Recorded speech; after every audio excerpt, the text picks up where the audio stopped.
एक course correction भी नजर आ रहा है। ममता बनर्जी अपना गोत्र बता रही हैं, कह रही हैं कि मैं शांडिल्य गोत्र हूं, साथ ही साथ वो चंडी पाठ भी पढ़ के सुना रही हैं। आपको लग रहा है कि जैसे एक तरीके से कोशिश की बाकी ऑपोजिशन के लीडर्स ने दिखाने की कि मैं एंटी हिंदू नहीं हूं, ममता बनर्जी भी साबित कर रही हैं कि मैं एंटी हिंदू नहीं हूं। अच्छी बात है, मैं तो स्वागत करता हूं इनका, मगर बहुत देर हो चुकी है।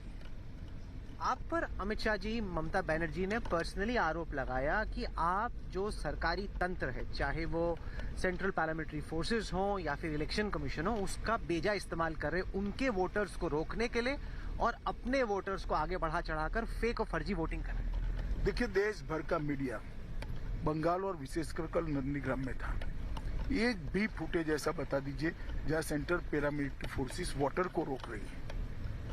अगर कोई गुंडे आकर हुड़दंग करना चाहते हैं तो उसको रोकने के लिए तो सेंट्रल पैरामिलिट्री फोर्सेस होते हैं। देश भर का कम से कम कल 5000 कैमरा नंदीग्राम में होंगे, 5000 से कम नहीं होंगे। एक भी फुटेज मिल जाता तो आप लोग हमें छोड़ते क्या? क्यों छोड़ना चाहिए? नहीं छोड़ना चाहिए। अब बताते भी और हमें जवाब भी देना पड़ता, मगर हर हारने वाली पार्टी अक्सर इसी प्रकार के बहाने बनाती है। एक बड़ा मुद्दा बना आसाम में, आपने देखा होगा, एक बीजेपी प्रत्याशी की गाड़ी से ईवीएम्स मिले और इलेक्शन कमीशन ने फिर 4 अधिकारियों को सस्पेंड किया।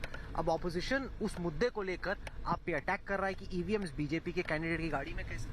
देखिए, मुझे इस घटना की डिटेल जानकारी नहीं है। मैं कल दक्षिण भारत में था, आज यहाँ पर हूँ। परसों में जाऊंगा तब डिटेल जानकारी भी लूंगा, आज रात को फोन पर भी लूंगा। परंतु हमने इलेक्शन कमीशन को कोई भी कदम उठाने से नहीं रोका है। अगर ऐसा हुआ है तो कानून के हिसाब से इलेक्शन कमीशन ने कदम भी उठाने चाहिए और जिम्मेदारों पर सख्ती भी करनी चाहिए।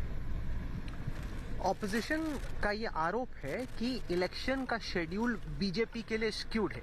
कहने का मतलब ये कि जो बीजेपी के स्ट्रॉन्ग होल्ड एरियाज हैं वो शुरुआत में आते हैं, वहां पे लाजमी तौर पे जो मजबूत पार्टी है वो अच्छा करेगी, और फिर जब लोग पूछेंगे बंगाल में कि क्या हुआ फर्स्ट 2 फेजेस में, बनेगा कि बीजेपी जीत रही है, बीजेपी जीत रही है। तो फॉर योर इन्फॉर्मेशन, लोकसभा और विधानसभा के 5 चुनाव से यही शेड्यूल है। जब ममता बनर्जी जीती तब भी यही शेड्यूल था। नाचना नहीं आता है और अंगन टेढ़ा है, ये ऐसी बात। कह रहे हैं कि हमारे जो दक्षिण बंगाल के स्ट्रॉन्ग फेजेस हैं वो लास्ट में आते हैं, तब तक आप ये हवा बनाने की कोशिश करेंगे कि बीजेपी जीत। 2011 में भी यही था, जब दीदी जीत कर आई तो कैसे जीती थी? आपने जो वादे किए वो वादे पूरे नहीं किए।